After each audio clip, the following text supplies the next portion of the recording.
Well, good morning, Maranatha Church. My name is Jason Dykstra, and it's great to be with you here this morning. Over the last couple of weeks, we've been looking at lament and what does it look like to give space to feel whatever it is that we're feeling during this time, and what does it look like for us to really honor that. And I think once we've had a chance to do that, then it's always a good idea to really start thinking about, where do we get our hope? As Christians, where does our hope come from? And I think that's one of the starting places of just starting to reconnect with the things that are happening around us, with the community around us, with the world around us, is to really just start connecting or reconnecting with ourselves and God. And so I want to start by reading Psalm 46, where it says, "God is our refuge and strength, always ready to help in times of trouble. So we will not fear when earthquakes come and the mountains crumble into the sea. Let the oceans roar and foam. Let the mountains tremble as the waters surge. A river brings joy to the city of our God, the sacred home of the Most High. God dwells in that city. It cannot be destroyed. From the very break of day, God will protect it. The nations are in chaos and their kingdoms crumble. God's voice thunders and the earth melts. The Lord of heaven's armies is here among us. The God of Israel is our fortress. Come see the glorious works of the Lord. See how he brings destruction upon the world. He causes wars to end throughout the earth. He breaks the bow and snaps the spear. He burns the shields with fire. Be still and know that I am God. I will be honored by every nation. I will be honored throughout the world. The Lord of heaven's armies is here among us. The God of Israel is our fortress." A number of years ago, Gina and I, we did this thing called date night, and ideally we wanted to set it up that it was like once a week or once every other week or something like that, just time for us to go out, reconnect, and really just get to know each other again. And soon as we were comparing schedules, we really realized, oh, it looks like this is going to be a monthly thing, once a month. And even just finding that day in and of itself was difficult because we had this well-oiled machine that was happening. It's not like our marriage was bad or that we weren't in a good place, but we were looking at, what does it look like for us to reconnect with one another? What does it look like for us to just spend time together? And so as we looked for this date, we just noticed how busy we really were. We had this, well-oiled machine, this color-coded calendar, and all of these things that was difficult for the two of us to even just find time for us to go out for an evening. And so we did, and it was great. We went out, we had ate some food and had a drink and just sat and conversed and talked again, and it was wonderful. It was so exciting, and I was looking forward to the next one. And so one month Gina would plan one, the next month I would plan one, and so on and so forth. And somewhere down the line, a few months in, we just stopped doing it, and life just got in the way, and we just didn't make time for it anymore. And then a few years later, we lost our son, and there was something about that experience, something about that moment that really just made me really just look at, what are some of the different priorities that we said that we had, and what are some of the different priorities that we were actually doing. I just started to realize that we get so caught up in some of these different distractions. We get so caught up in the busy and having all these different things around us that we say, this is what we prioritize, this is what we focus on, this is what we value in life. And then we go and do something totally different. It actually reminds me of 1 Samuel 3, where Eli, this priest, and his understudy, essentially Samuel, they were lying in their bedrooms. It was really early in the morning, and all of a sudden Samuel hears this voice calling him, "Samuel, Samuel, Samuel." And so he gets up, runs over to Eli and says, "Yes, what is it that you need? I heard you calling me." And Eli says, "Oh, that wasn't me. I don't know what you're talking about. Go back to bed." And so Samuel goes back to bed, and all of a sudden he hears his name again, "Samuel, Samuel, Samuel." So he jumps up, he gets out of bed, he runs over to Eli again and says, "Eli, I'm here. What is it that you need?" And Eli says, "Oh, it wasn't me that was calling you. Go back to bed." And so he goes back to bed, and a third time it happens, Samuel, Samuel, Samuel, and he runs over to Eli. What is it that you need, Eli? And Eli starts to realize, oh, something else is happening here. And so he instructs Samuel, next time you hear your name being called, say, speak, Lord, your servant is listening. And so he goes back to bed, and he hears that voice again, Samuel, Samuel, Samuel. So Samuel does what he's instructed to do and just says, speak, Lord, your servant's listening. And I think that happens so often for us as well, is that we have all of these different distractions that are happening around us. And we say we prioritize this, but we're actually doing that. And we live in a world where it's just advertisement after advertisement after advertisement. I saw a study the other day that was saying we see between 6,000 and 10,000 advertisements every single day. And most of these advertisements are saying you're not good enough, you're not fit enough, beautiful enough, silky enough skin, all of these different things. And it just makes us feel like garbage, and we go out and buy some of these different things. It just seems like there's this constant message that says you're not good enough the way that you are, and so you need to go get this.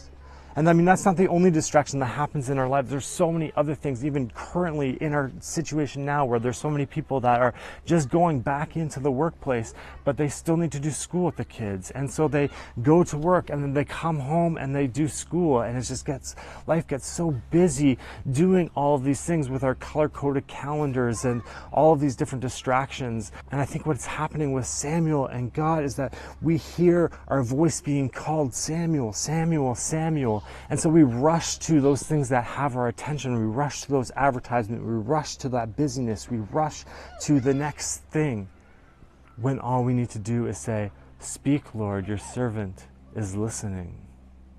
And I think it's so easy to get caught up in the here and now. It's so easy to get caught up in all of the busyness and things that are happening around us. And if we continue to do so, very quickly can become this list that we have, say, this is what we prioritize, this is what we focus on, this is what we value, but then we're doing something completely different. And I think one of the ways that we can combat this, one of the ways that we can start reconnecting with that foundation of our lives, connecting with this God that loves us and created us and is there for us, is to get still and to say, speak, Lord, your servant is listening. And in order to do that, we need to take time in silence. We need to take time in God's words. We need to take time just basking in the presence of God, to be still and know that He is our God. I recently heard this metaphor from this guy named Basil Pennington, who talked about throwing a stone into the pond and watching as the ripple goes to all ends of the pond. But it only works if there's stillness, if there are waves that are happening, or if there's been a storm, or the wind is picked up and is taking the water into ripples. We can throw in that stone, but we won't actually notice the effect of that stone. We won't see the ripple effect that is happening. And in order for us to really see the full effect of throwing that stone in and seeing watching as those ripples extend to the very edges of the pond, that water needs to be still. And that stillness is often the prerequisite for receptivity.